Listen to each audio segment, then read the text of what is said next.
FinallyTV, here we are, party people, back again with another episode of Voice of the Valley. You already know what it is. Remember, don't just dream, inspire, don't just imagine, create, and just don't believe, achieve. That's the mantra around here every day, twice on Sunday. Let's get it in. Twice on Sunday. You know what I mean? I like that. Listen, sometimes I do cool things out here, party people, and I go and I retrieve the people from the area that actually, you know, are part of the fabric here, right? Part of the history, especially when it comes to hip hop and radio and DJing and club DJs and all that stuff. Like, that's the very fabric and essence of Hudson Valley, New York, right? You're either doing some business stuff.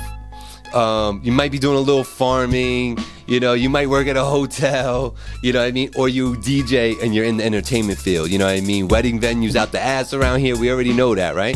So, with all the radio stations around and college radio, shout out to 91.3 in Vassar, out there in Poughkeepsie, I got one of the legends, y'all.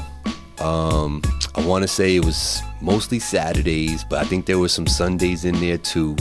Even Wednesdays. It was we jumped around a little bit. I know what you're talking about. Yeah.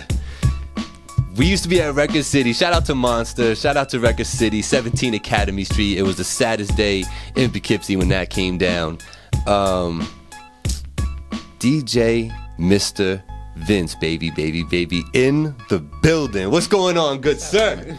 How you doing, man? I'm good. Good, man. Yo, it's nice to have you, brother. It's nice to be here. Yeah. And I wasn't playing when I said somebody that's part of the fabric of the area, man. You've been doing this for a minute. We're not going to talk about ages.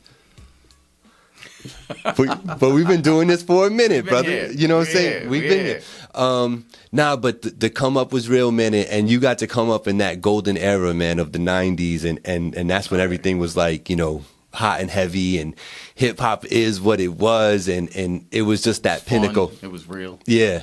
It was more real. It was pre-social media. Yeah. I think social media has just caused a lot of people to put on this image for, you know, for social media, whichever platform. And back there, it was before all of that. So it was more real. It was more essence. It was more, you felt it. Yeah. Does that make any sense? It does. It does make sense. And I wonder if that's why people so, you know, defiantly go against what's going on now, and they hold on to those days. So, like, it's such a precious thing to them. They can't let go of those 90s. I know today there's DJs that only want to mess with that era. Like, they could care less about what's going on right now. Yeah, I mean, but it's to each his own. If that's what they into and they got an audience to supersede, I'm why not? At it, you know what I'm saying? Yeah. But I personally, 90s, even 2000s into the 2000s, I appreciate that era more for a number of different reasons. But it's not to knock anything that's happening now per se. It's just it's a different vibe. Like, if I had to pick and choose a vibe, I feel like the vibe, because it was more natural then, is the main thing. Yeah, that's all. But I think there's the other thing is too. There's a lot out even now. There's people out doing it. I think that more of what gets pushed mainstream though is not, like, I find hidden gems. That makes sense, right? I still think there's culture and there's people trying to push. I don't want to use the wrong terminology of. It just feels more natural. It does feel like a good vibe. It reminds me almost of the past, but I think it gets lost sometimes with everything that's going on. Yeah, man. I also, you know, you hate to get older and then just be that old man, you know, the get off my lawn old man, you know what I mean? That type of stuff. But it's hard sometimes, you know. I just think the nostalgia that's built into it, just because, you know, when you're younger like that, you know, you're in your teens and your 20s and stuff, everything feels different. You know, me being my age now, I look at teens and 20-year-olds like little young kids and idiots, you know, say, like, you got a lot of learning to do. You know? Well, they do. But that's a fun part of life, though. It is. I mean, it was what made it so incredible for us, is we had a lot of learning to do. Yeah. And we wasn't there yet, but it was the learning process was fun. But I mean, that's why I don't knock, all the young cats out nowadays, I don't knock them. It's a process we went through. Everybody got to go through that process. Yeah. But to say that you're not going to look at life differently once you've, you know, earn that wisdom from time. You are. But I think for me, also, I mean, I look a lot younger than I am. And I think in this profession that was a benefit. And a lot of people didn't realize my age. So I could fit in and squeeze in. And then I also think that it was important not to become a dinosaur if you wanted to continue on this, at least at a certain level. Sure. I see certain DJs, and again, like I said, I know knocking. Like if you just want to do 90s and you have an audience to supersede that, do it. Do it. Yeah. Like I'd love to just like do have 90 fun. parties. That's fun. Yeah. But the market that I'm serving is just for me particularly is a lot broader and bigger than that. Right. And knowing I had to maintain that audience, I wanted to stay in the trenches. Yeah. Keep the knowledge coming, even for me. You got to feel, you got to be with your crowd. You can't rock to a crowd unless you are feeling that vibe as well. You got to become part of it. And understanding what they've been hearing the last week. You know what I mean? Yeah, and whatever their age is. Like, that's why younger cats, I get with them, I talk to them. What do you like? Why you like? Why you feeling this? Sure. Like, why? Sure. What is it? Because you know the large majority from any generation, including ours, as followers. They're going to follow what everybody else is doing. But you know there's certain trendsetters. That are the people that really are setting the trends and everybody else is following. Absolutely. So if you can get in the heads of the people who are setting the trend and find out why are these trends being set, you just understand it a little better. That way when you play for them, you now understand your audience. You can play for them better. Message. Okay. Listen, it's going to be all day on this episode, all day, things like that. Vince, man, pleasure to catch up with you. I literally have not sat down with this gentleman. I mean, the last time that I was probably in the same building standing next to him, he was probably DJing at a club in Poughkeepsie somewhere, and I stopped by to see Ease, and lo and behold, it was Vince there, you know, and I'm like, what's up, Vince? You know what I'm saying? I recall that one spot that was across from Maris. Shout to Ease, too. Yeah. Oh, yeah. No, shout to Ease. He already knows. Nah, man. But so let's talk about it a little bit, man, because you've been doing your thing. You've built yourself a fine career, nice and successful, a happy guy. I can already tell. So the accomplishments right now, run them down for me. So in as far as a DJ right now, you know, you're still rocking with K104 locally. Yes. Dope. But then, aside from that, you got a separate show that's syndicated to, what you said, 32 different channels? 32 U.S. markets, 9 countries. Wow. That's a show that I've been doing with Fatman Scoop. We've been doing it 20 years. Wow. 20 years. That's awesome, man. Congratulations on that, man. That's what's up.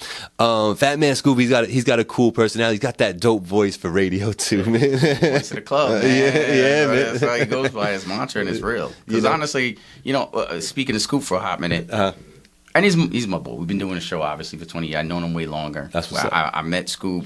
It's funny. I worked at Tommy Boy Records at one point. He worked at Tommy Boy Records. A lot of people don't necessarily know that as a promotion guy before he did music, before he got on Hot 97, before he started doing all of that. We kind of met through those channels, even though we didn't work at the company at the same time. But I used to do I used to promote clubs. I used to do a lot of club promotion. So I used to bring artists. Why not Scoop? Scoop's dope, right? I liked his party breaks. I liked his music. And I kind of had bumped into him a lot of times because of the Tommy Boy stuff. So I reached out to a mutual friend, put me in touch with him. I'm like, I got to book you for a party. Booked him for a party. It was insane. He tore the building down. And it's funny because I brought 50 Cent to parties. I brought, Neo. I brought, like, you name it, all kind of celebrities, right? Yeah. I even brought other good DJ Cool and others similar to, like, the Scoop vein. Scoop is the only person I've booked more than once. Okay. I've never booked anybody else twice. Okay. Booked them all one time. And the reason why I used to book Scoop all the time, because it always worked. And I think the reason it worked is because nobody really captivates and on it. And I know it sounds like, yo, I'm just bigging up my man, but it's not. Like, close the heat here. You know what I'm saying? Right. He should be, though. Yeah. We can get him on the show, right? No, the truth of it is nobody captivates an audience quite like he does. It's just, it's a different vibe. Like, I sat down with him one time because it's funny. He was telling me a story bumping into Snoop Dogg. And when he first met Snoop Dogg, he walked in the room and Snoop Dogg was like, yo, Scoop, what up? And he was surprised that Snoop even knew who he was, right? Because it's Snoop Dogg. Let's keep it all in perspective on levels. Most recognizable rapper in the world, right? So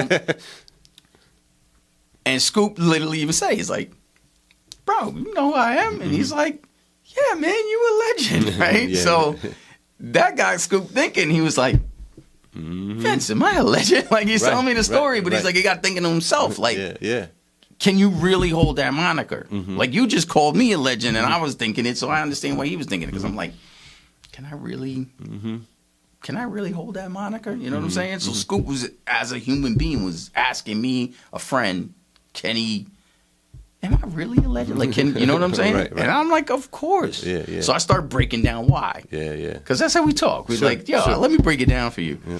And when talking to him about this, I'm saying to him, like, I'm really trying to think of shows I've been to where people really captivated the audience. And don't get me wrong, I've seen dope shows. And even from some people that I didn't expect. But I've seen, like, I remember being at a KRS show and him ripping. I mean, Busta and Spliff Star, they tear it down. Jason Derulo. And maybe some people might be like, huh? His stage show is dope. Yeah. He brings out dancers. Like, I mean, you're thoroughly entertained. I mean, there's this array. There are a lot of people I've seen. Sure. But the vast majority, I'll be honest with you, it's been like, okay, you know? Right. Like, maybe they got good songs and everything, but their show, okay. Right. You know what I'm saying? Yeah. Scoop is another one of those. It's insane, but it's just different. Like, that's what I was trying to tell him. It's not KRS. It's not, because it's like he almost has this way of the audience become like it's doing it with him. Right. He gets the audience so involved that they feel like they're part of the show. They almost feel like they're on stage. Right. Right. And I never seen nobody do that. Right. I just never have. He captivates an audience in a certain way. And I don't know where I was going outside of that. Well, we were talking about, we were talking about him because we were talking about your accomplishments and how that show that you have with him has been running for 20 years. Yeah. And it's in 32 U.S. markets and 9 countries, aside from that, though, you've gotten very successful in kart racing. Yeah, that's a whole whole other thing. You know what I'm saying? Nah, you ain't mishear that. I said kart racing. Yeah, it's dope. What's the parameters and the specifications for these engines that you got in these karts? What level is that at? I don't know if I can describe from a level. Like CC wise. CC wise, they're 125 CC engines. Okay, copy. And but what we're looking at is, like, if you think of like horsepower in a car and you think of how heavy a car is, for example. Right. So you might have like 300 horsepower, but the weight to horsepower ratio. Right. It's, in a kart, you and the kart are 365 pounds, including your body weight. Right. It doesn't weigh anything. Right. And then we'll have anywhere from like 32 to like 46 horsepower, depending on what class you're racing in. Sure. The power to weight ratio is insane. It's crazy. Yeah. So they're fast. Yeah, they're fast. And especially like it's a shifter, the acceleration in the shifter. You're talking. It's the closest thing. Like, people like to go take cars and go to like people that track their cars. Sure. And they'll buy like a Porsche and they'll take it to Monticello Raceway or something like that. And what I try to tell people is that the closest thing you'll ever get to like Formula One and really feeling that intensity is like a shifter kart. You need to get a car. You're talking Lambo. You're talking like you're talking $250,000-$300,000 car, and then God knows what else on a track day to get the sensation you're going to get in a shifter kart. Wow, the acceleration, the braking. Yeah. It's intense. It's not driving at the mall. I was gonna just say that. So like compared to the driving at the mall, that's like a kid's ride. Yeah. Right? Anybody can do that. Anybody, you go, you pay your it's like 12 horsepower. And don't get me, anybody can drive around a cart. I don't want to make it sound like it's... No, hold on. He's gonna say that, but you're talking to a champion though, of a whole damn season. Okay, so don't let him... Go ahead. No. With that said, you could go ahead and talk now. No, because what I was going to say is anybody could drive it, but drive it at that level. Right. Like anything. Right. Like a lot of people play basketball, but are they LeBron? Right.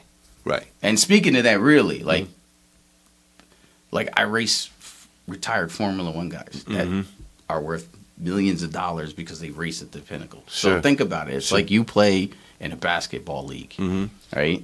And one of the teams you play, Scottie Pippen just happens to be on the team. Right, great. And now you go up against him. Yeah. That's the level of people that I compete with. Right, Seriously. right. Like, I've won a ticket to the World Finals. Right. I got to represent Team USA. Yeah, that's what's up, man. That's Major what's up. level. Like, Yeah, yeah, that's it's what's not. up. Thank you. That's what's up. No, people like, because it is a hobby and it started that way, but Yeah. it got. How long you been serious racing pretty for fast. that way professionally? 5 years. 5 years. Yeah. It was quick. I feel like, quick. yeah. Oh yeah, I was winning. The within my ascension first happened year. quick. Yeah. Which I didn't think. I just went back to race. I used to race as a kid. I used to race motocross, and it's just it was a hobby. It was something that I love to do. I like speed. Yeah, you know? yeah. Different people like different things. I like speed. Yeah. I've always been in the motor racing. But what made me want to go back to it was, I always thought I would get back to it, but career gets in the way, life, this, that. Sure. I'm running around. Sure. I'm with Scoop, flying to different countries, and a lot. Things. My life has been. Yeah. A lot going on. I own a software company too. I was just about to get into that. Like Yeah. there's a lot of, I've been in and out of real estate and just different. I wear a bunch of hats. So Yeah. I wanted to get back to it sooner, and I was getting older and older and older, and I felt like it was passing me by. And one day I just said, "F it, I'm gonna go back to racing." It ended up being karts versus motocross because I felt like it was Safer? at my age, it was a little safer. Yeah. Yeah. Motocross is wild. Yeah. It is wild. and I used to do that pretty wild, but I was a lot younger back Yeah, then. exactly. Which So- I remember. Yeah, so I just decided to go, and I thought, you know what, I'll do it. Maybe in a year or two, I might be good enough to win something locally. Right. That was where but I started winning the first year. Yeah. Second year, I won a championship. Backed it up the next year with a championship. Then people were like, "You're fast enough to race nationals." And I'm like, "Get out of here." Yeah, Nationals, you're going up against the best guys in the country. Right. I tried a couple nationals. My first national, I finished top 5. Mm-hmm. Then I started finishing on the podium. Started winning. Got you. Copy. You- Yeah, and it's still You see what going. I'm saying? Yeah. Like, he couldn't do this interview a few months ago because, I'm racing, I'm not in town. That's true, though. It was. It was a big fact, right? It was a big fact. So then you touched on it just now, though. Aside from those accomplishments, you also have a software company. Yeah. And shout out to Bill Skills, because I'm aware of part of it that you've done. You've developed something called Qit, which is a helpful tool for DJs, right? Yeah. Is it like to get your drops and stuff? Is that what it's for? Basically a sample player, but you can play it to play music too if you want. But it's mainly was designed for playing drops and jingles for Gotcha. whether it's your radio show or your sports stadium. Yeah. Things happen and they're playing all these sounds. Right. To have them instant, you could play it on the fly, but it's not you don't have to load it to a player and then play it. You might have 50 different sounds you got to pick from at any given time, and you don't have time. Something happens. Like somebody says something funny on the air, you want a laugh track, you want a clap track. It's software designed for that. And shout out to Bill Skills. That's the first time that I saw it, when I went up to the show to 91.3, and I was watching him do his thing, and I seen it on the screen. I was like, oh, that's how he's doing that, because he has all those I saw that drops. software in 80 countries. Wow, man. Yeah, that's successful, man. And is it like a subscription or yearly, or you buy it one time? That is the original one is just a one-time fee. You buy it, and it's yours. Obviously, we've come up with updates over the years. We try to give simple updates for free, but we've done major overhauls, and then you pay for that. It's like anything. It's like buying a new mixer when they come out with the new Jammo. So, but we have a Qit mobile version also out now. That's for Android, iPhone, iPad. Copy. That's more of a subscription base, but that's because the model Right. that we're working with on Right. phones, that's how everything is. Right. You Right. understand Right. what I'm saying? Yep. So it's kind of like just we had the model to that. Yep. No, it makes sense. And then that's not the only piece of software, though. In recent times, you developed something else. Jammtext. Jammtext. Yeah. So just tell the people real quick, what is Jammtext? Jammtext is like a social media wall for your event. So people can text pictures, messages at a live event. It could be a club venue. It could be like Picture a big screen somewhere, right? There's a screen somewhere. Screen's up. You go to the club. Any screen's up.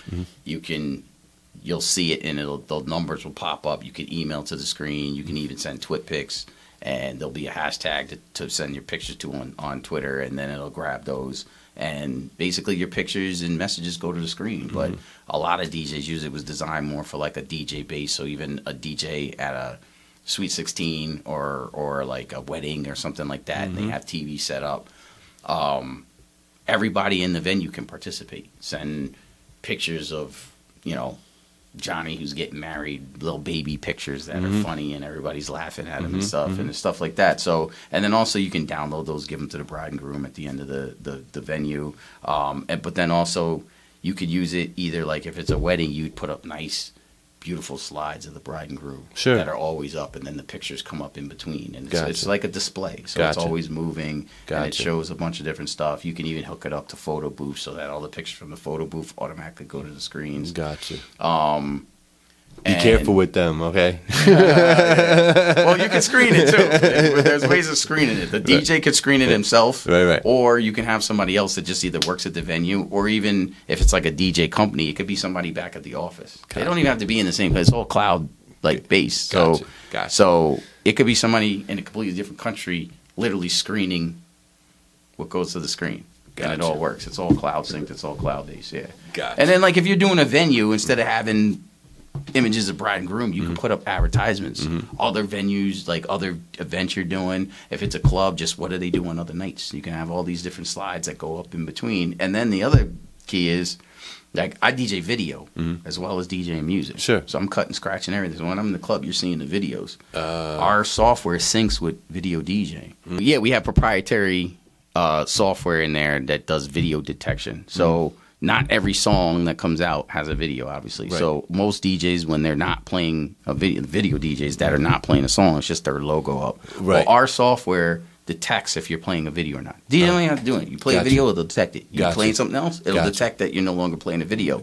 And it'll go full screen when you're not playing a video. And then it'll go into what's called banner mode. So there's a banner that overlays the video, and the pictures slide up and down from the banner when people send the image. And it'll go back and forth on its own. Now, obviously, if you're not a video DJ and you still want to use the software, you just use it in full screen. It just stays in full screen. Right. But we have those options built into the software. People like options, man. I like options. People love options. So we're going to talk a little bit more about that, too, as we go on. So in the true, spirit of Voice of the Valley and how we do this, let's run through some of these questions, man, because I know there's people out there dying for me to ask you some stuff so that we could hear some answers out of you. Let me ask you this, because this is an interesting one, and I think coming from you, it might ring louder. Is it harder to get noticed in the 845 than other locations? Yes. It is. I wouldn't say just the 845. The general answer to the question is yes. I think it's harder to get noticed from smaller towns than bigger cities. I think you just have more resources available. And it also depends on what cities. But definitely like New York, Chicago, Atlanta. Like there's just certain places, LA, where there's a lot of corporations there, meaning like record labels. There's more access. Simply, there's more access. There's bigger events that if you can find your way into the event, maybe it'll get noticed. Sure. You're not finding your way into some of these events from Poughkeepsie. Right. But we're not that far. You go to New York. You know what I'm saying? It depends on what your grind is. Do you want to grind and be in the right places? But yes, generally it is. It is. Interesting. Because I like to meet that with both sides, right? Yeah. Two sides of the blade, because what you say is true, right? It is harder because there are less resources. There are less opportunities to bump shoulders with people that can actually move and shake things in an industry. Yeah. Right? 100%. But it's not impossible, and it can't be used as a crutch as to why you're not making it. Oh, it definitely should not be used as a crutch. You know what I'm saying? Nothing should be used as a crutch. Right. The way I am, I'm from here. Right. I don't know if you call the level that I made it to making it or you're not. Successful. Or what yes. But I think I've done pretty damn good. Yeah. I definitely have ventured way out. I'm on the radio in way more places than just here. Right. So right. I've traveled the world. I got paid to travel the world. I didn't pay to travel the world. It wasn't like vacation. Right. I've traveled the world. My career made me travel the world. My career bought me everything I own. Right. My career, like I'm a DJ that I don't have another day job. Right. Like, that was and is my job. Like I own my own businesses, and yes, I've branched out and done other things, but for a large part of my life, that was my DJ was doing. That was my job. Yeah. People get up and go to their 9 to 5. That was my 9 to 5. Maybe it wasn't at 9 to 5 hours, but that was my 9 to 5. Sure. So it's I think if you can do something you love for a living, you've made it. Yeah, and you're not working. Yeah. You're working. No, you're not working in the true sense of work, though. It's like, I get it. Yeah. Doing something that you love, man, it don't feel like work. Well, a wise person told me at a young age, if you find a job you love to do, you'll never work a day in your life. Right.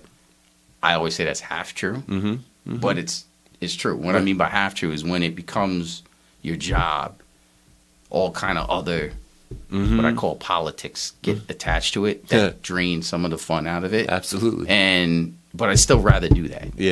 Yeah. I've worked a lot of different jobs, including a record label, which was really fun. Don't get me wrong. Like, I got to travel around with artists that I used to listen to before I was in that position. Right. Now I'm on tour buses, and I'm taking them to radio dates, and and there was tons of artists coming through the label. You're living in an environment, you're going to all these album release parties, you're doing all this exciting stuff.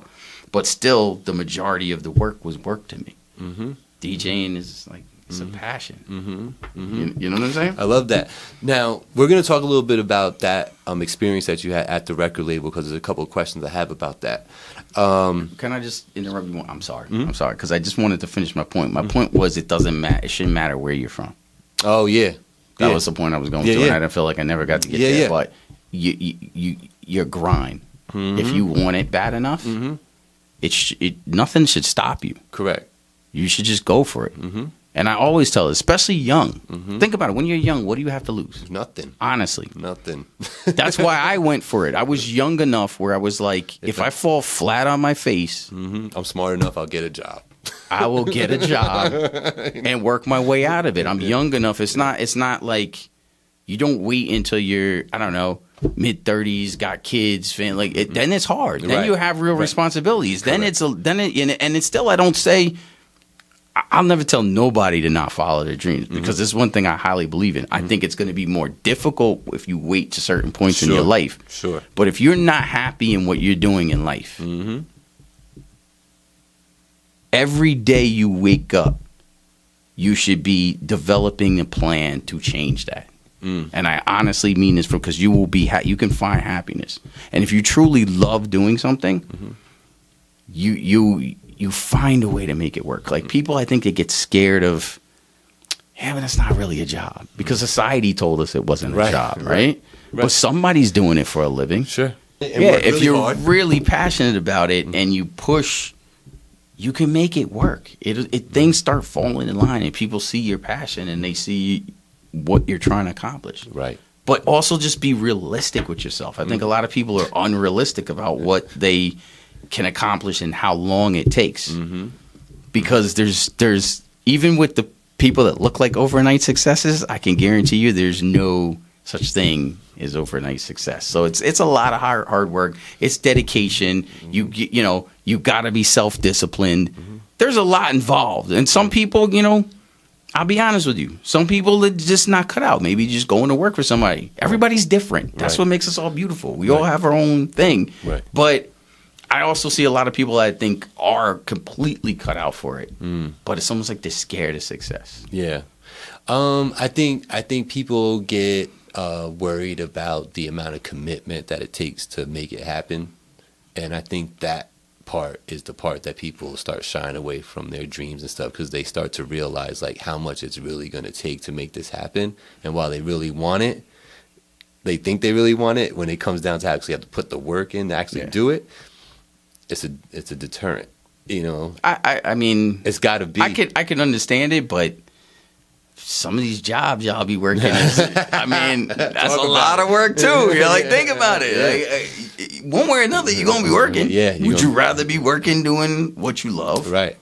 Or hating life, getting up every morning, having to go to work, wishing you didn't have to go. Absolutely. Yeah, and it is great too that, my demographic that's watches this show is like, they're all between, in their early 20s to like around our ages, right? And I think it's great for somebody in their 20s to be hearing this conversation, because that's the prime time we're talking about. That's what I'm saying? Like, if you don't have kids right now, or maybe you got a kid, but that situation's taken care of and it's not, unstable or anything, you got a lot of time to make this happen. You know what I mean? Yeah. So and it's go time, man. It's go time. Because it's so early in life that plan B is so easy. But the older you get, plan B starts becoming harder and harder. Like Right. if plan A fails, Right. you know what I'm saying? Right. That's how I looked at it. I was very young when I decided to, what most people would think is like jumping out the window and like just like, yo, he crazy. I remember my dad thinking I was crazy. Put it that way.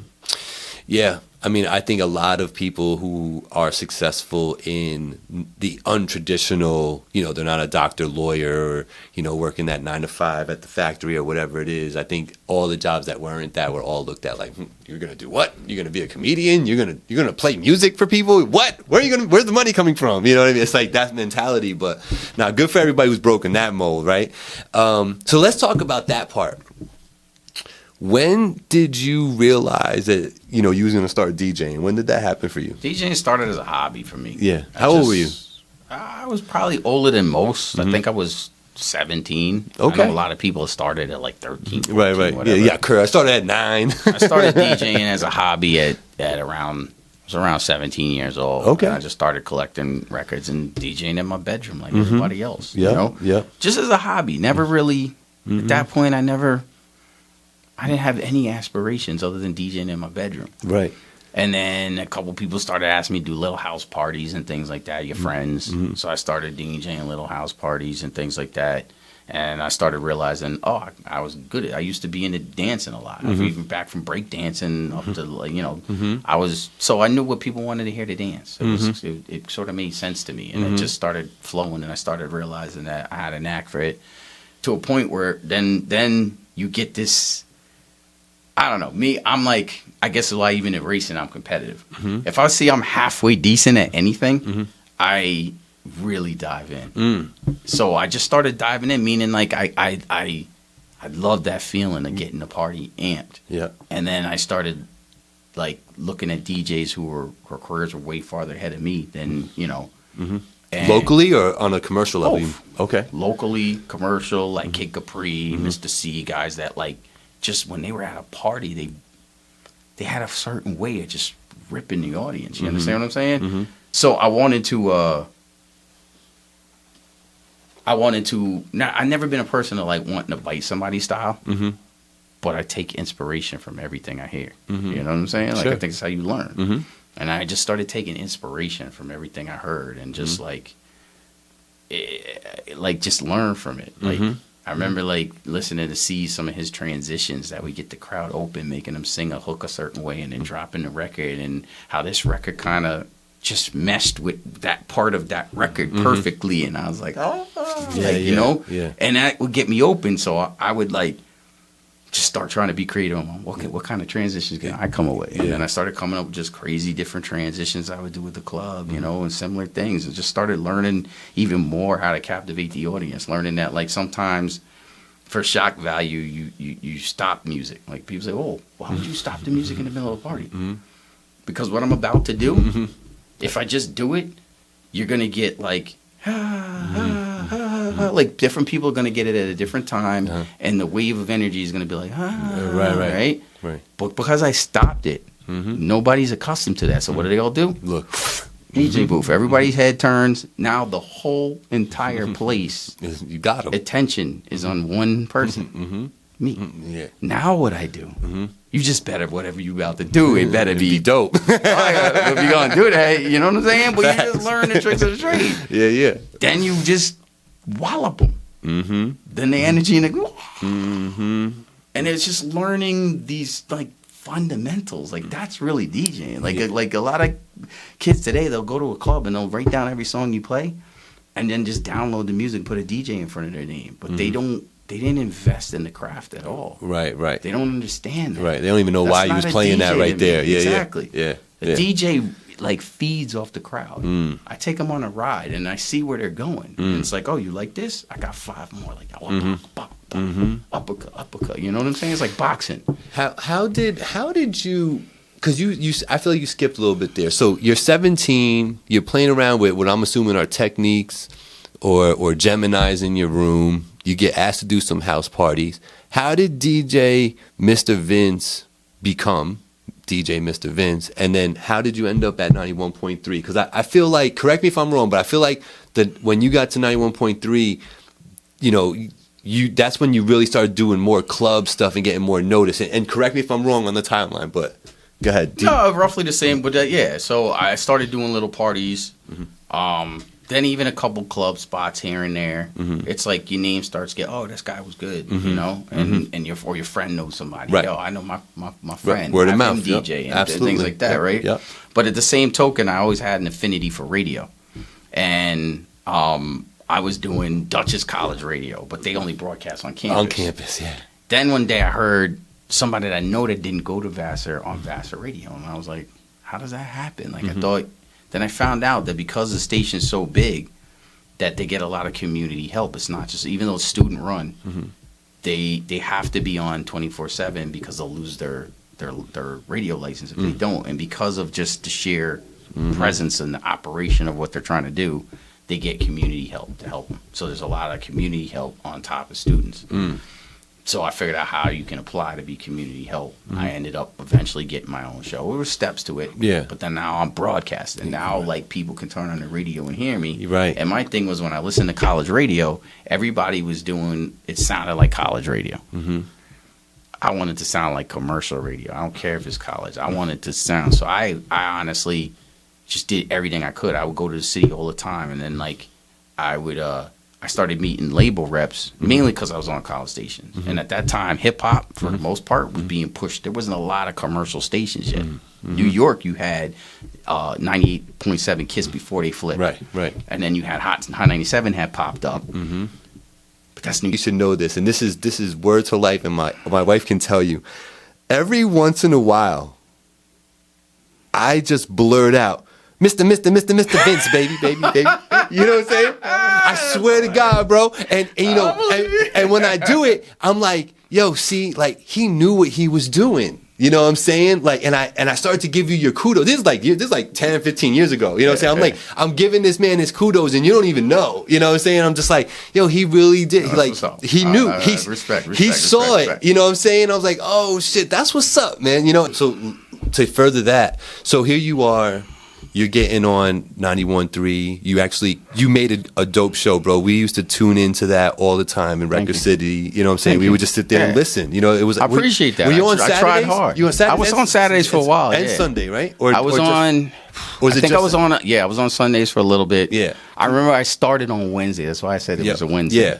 I started on Wednesdays, then I ended up moving to I believe Sunday first, and then the final spot was in Saturday. Yeah, because I remember being at Record City on Saturdays and just that's what we did. We had 91.3 on. You know what I'm saying? Res 1 would always be around somewhere. You know, we was either there or with us over here. You know what I'm saying? I tried hard with that. I mean, honestly, like I had a vision and I wanted it to sound. I think you executed it, though. You know what I'm saying? And like, there was like a whole team of y'all up there. You know what I mean? It took a team. Like it really did. Yeah. So talk about how you made the transition though from the college to going because you went to K104 first or 96.1? No, I was even before 96.1. No, you're right. Sorry, not even me. Just so much. Yo, you see your boy, your boy.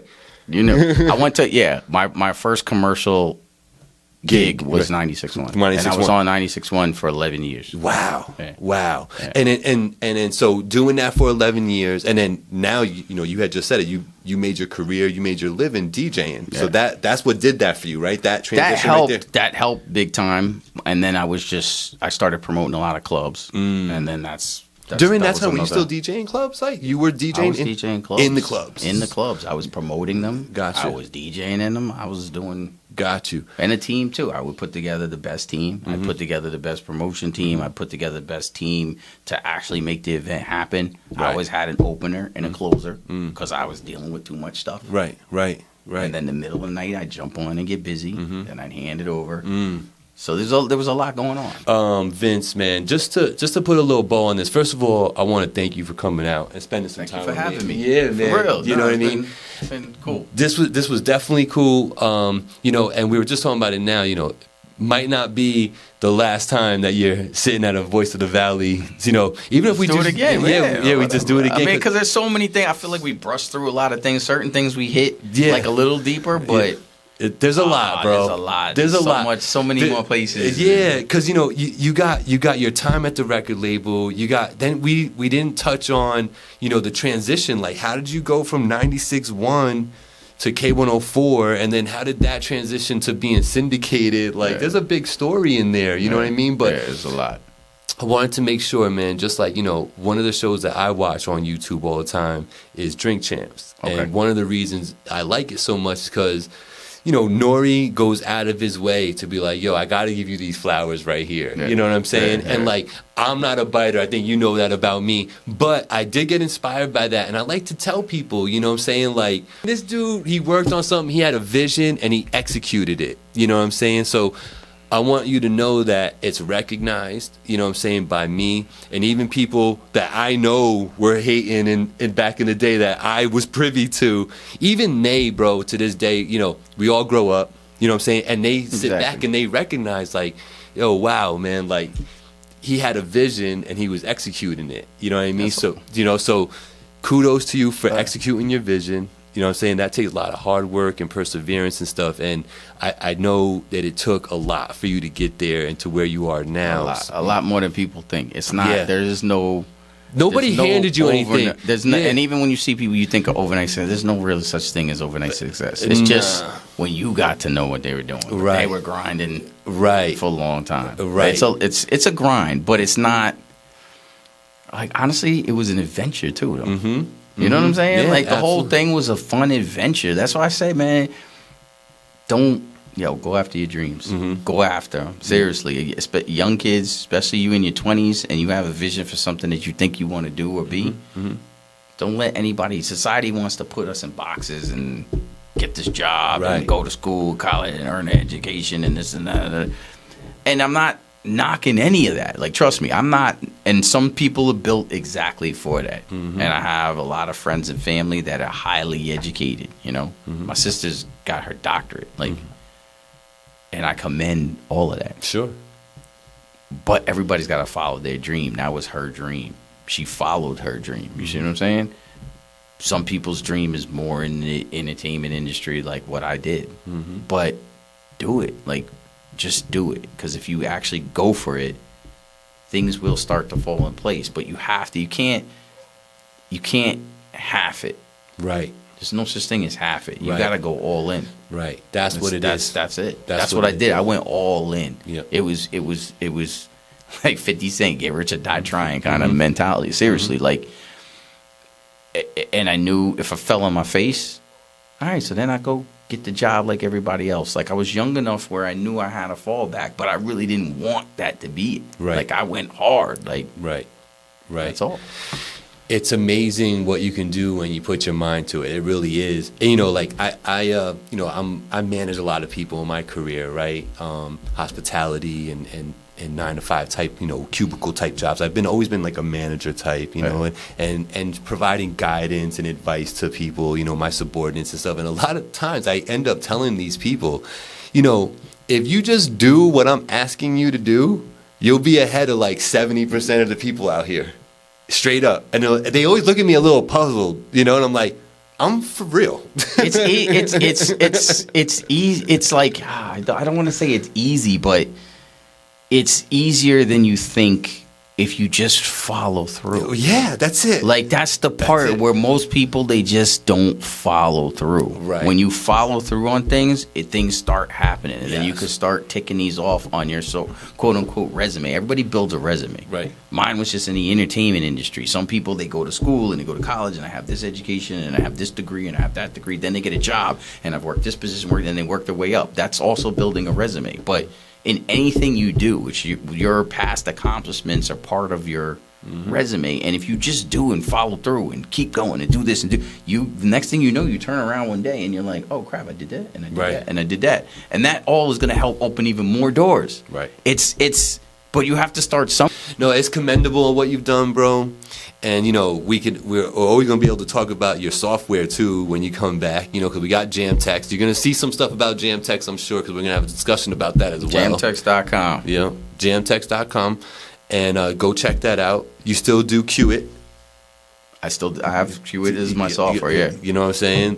What do you call it? What's like the short name for that? It's like a drop sampler. Sampler. Yeah. Yeah. Yeah. It's a drop sampler, right? Yeah. Yeah. See, dope. See, Bill Skills. He taught me that one.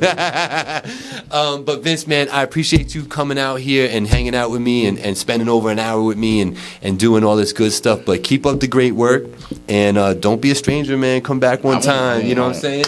But yo, many successes and let's go. You already know what it is. It's Voice of the Valley, DJ Mr. Vince, your boy Gabriel. Tune in. Make sure you hit that like, hit that share. Get all the party people up in here. Until next time, y'all. Peace. Peace.